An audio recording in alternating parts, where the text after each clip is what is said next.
कंसचाणूरमर्दनं देवकी परमानन्दं कृष्णं वन्दे जगद्गुरुम् अथ श्रीपुष्पसङ्गासं हारनूपुरशोभितं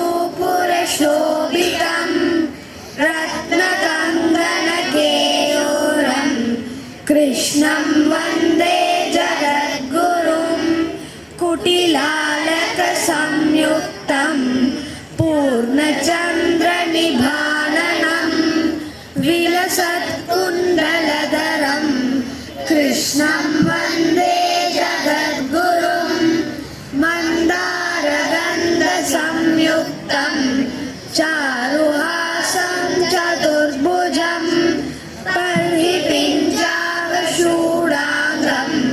कृष्णं वन्दे जगद्गुरुम् उद्बुल्लपद्मभद्राक्षं